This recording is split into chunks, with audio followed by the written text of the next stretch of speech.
the film industry being in something of a perilous state right now, it's little surprise that movie studios are generally tending towards the most safe and predictable sure things imaginable. But where there's a filmmaker with an utterly crazy movie idea, there's a will to also get it made one way or another. I'm Ellie for What Culture, and these are 10 upcoming movies you won't believe are real. Number 10. Orphan III. Orphan First Kill is a film that categorically shouldn't have worked at all, given that this prequel to 2009's cult horror Orphan brought a now adult Isabelle Fuhrman back to reprise the role of Esther, an adult woman with a hormone disorder which causes her to resemble a child. While it's undeniably silly seeing Fuhrman portraying a younger version of Esther in the prequel, achieved by not terribly convincing makeup and forced perspective shots, the film has enough giddy surprises up its sleeves to just about get away with it.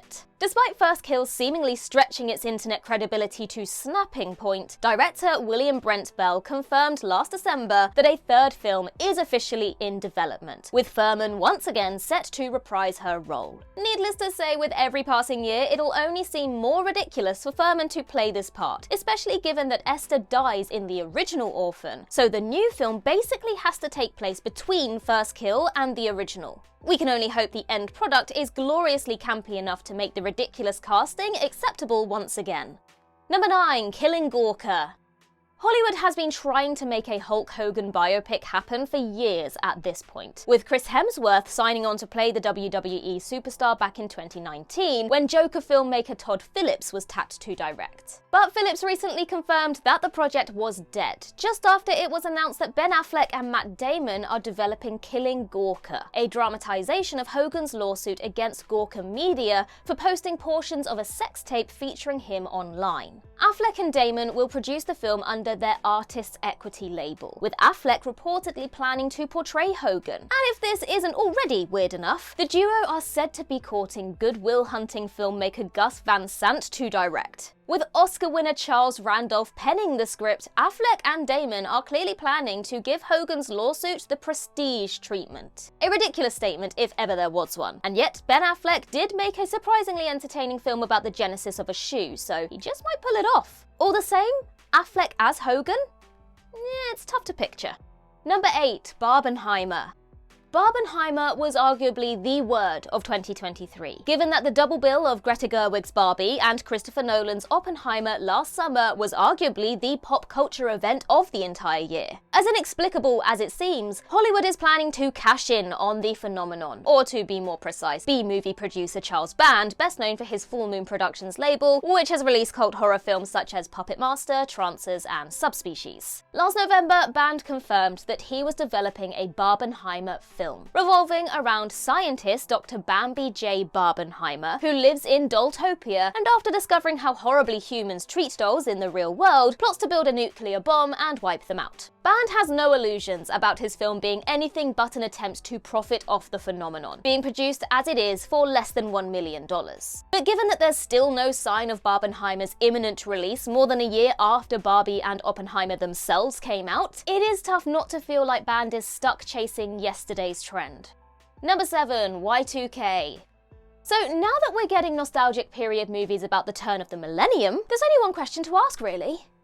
Do you feel old yet? Kyle Mooney's horror comedy Y2K takes place on New Year's Eve 1999 and imagines an alternate reality in which the much-feared Y2K problem comes to fruition in the most extreme way possible, with technology springing to life and violently turning against humanity. This forces a group of high schoolers to band together to take them on. The absolutely wild trailer basically sells Y2K as an unwielding mix of Superbad, This Is the End, and Small Soldiers. A combo you probably never expected, and yet this actually looks pretty damn fun. And if this somehow isn't weird enough for you yet, Fred Durst will also appear in the film. And better yet, he's actually playing a fictionalized version of himself. Number 6. Peter Pan's Neverland Nightmare. After the shock commercial success of Winnie the Pooh Blood and Honey and its recent sequel, the Twisted Childhood universe is now in full swing, with the third entry into the public domain-supported fairy tale slasher franchise being an unhinged reimagining of Peter Pan. Peter Pan's Neverland Nightmare revolves around Wendy Darling as she embarks on a quest to rescue her brother Michael from villains Peter Pan and Tinkerbell. Because why the hell not? If you thought this prospective franchise might rise and fall in record time as the internet's passing interest in it evaporated, it certainly seems like that won't be the case. At least not quite yet. We're going to keep getting these movies for a good while, with the likes of Bambi the Reckoning, Pinocchio Unstrung, Pooniverse, Monsters Assemble, and a third Winnie the Pooh film, all currently in various stages of development. I would be afraid. Be very, very afraid. Number 5, Britney Spears biopic.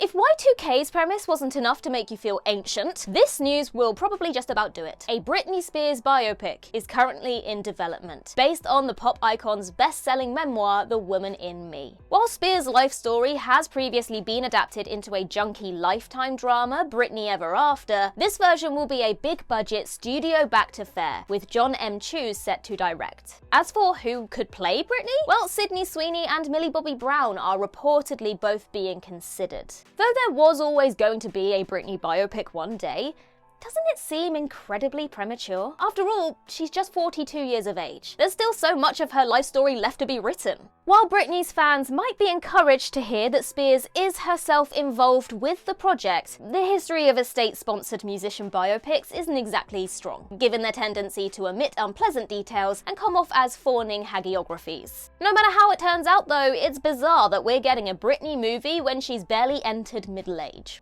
Number 4, Frankie Freo. There's nothing quite like Frankie Freo releasing this year, that is for sure. From the twisted mind of psycho Gorman filmmaker Steven Kostanski, this utterly unhinged horror comedy revolves around a workaholic who calls a party hotline, in turn unleashing a dancing goblin, Frankie Freo, upon him. This looks like it was drop-kicked into our timeline from the 1980s, channeling a gaudy mix of the Garbage Pail Kids movie, Ghoulies, Howard the Duck, and Gremlins. Given how rare it is to see such detailed practical puppetry these days, in the year of our Lord 2024, we should probably embrace Frankie Freo as the utterly deranged gift that it very clearly is. But at the same time, if you mistook it for a fever dream you had after indulging in too much fondue one night, nobody could really blame you. That Kostanski was able to pitch this to people who paid him to make it, in such a conservative time for filmmaking no less, is frankly incredible. Number 3, What Kids Want.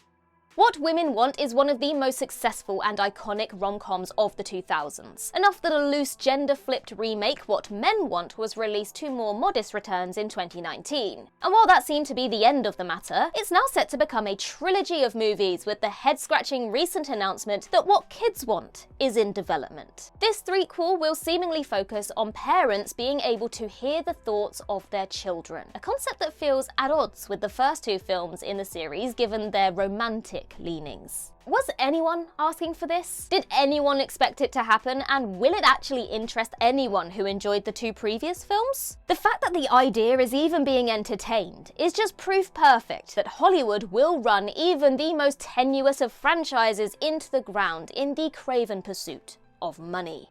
Number 2, Subservience. It impressively didn't take long for a Megan knockoff to materialise, and one that inexplicably stars Megan Fox, no less. Fox plays an AI android, which is purchased by a struggling father to help keep his home life in order, before things take a predictably twisted turn once the droid turns self-aware. On one hand, the trailer is absurd enough that it almost feels like a fake trailer produced by AI itself, but on the other, it's also surging with so much unrelenting kitsch potential that it's almost certainly going to find itself an appreciative audience one way or another. Casting Megan Fox as a murderous, seductive fembot makes as much sense as anything else happening in this crazy world right now, even if this is certainly an unexpected entry into the hilariously oversaturated evil AI/robot genre. Again, just to clarify, this is not an SNL skit. It is a film that you will be able to rent or buy soon enough. Number 1, Mr. K. Cinema's premier weirdo Crispin Glover is back with his new film Mr. K, which in its aggressive weirdness is perhaps the most on-brand project imaginable for the eccentric performer. All the same, given that Glover isn't exactly a commercially viable leading man, it's a shock to see him taking the lead role in a new movie. Glover stars as the titular travelling magician who finds himself unable to locate the exit of the hotel he's staying in, prompting him to band together with the hotel's other residents in search of escape. The film looks like a perfect fit for Glover, whose protagonist comes to believe the walls of the hotel are literally closing in upon him. In this filmmaking economy, with Hollywood so allergic to original off-the-wall ideas such as this, it seems like a minor miracle that something this peculiar does exist, especially given that it's clearly being produced with a decent budget as well.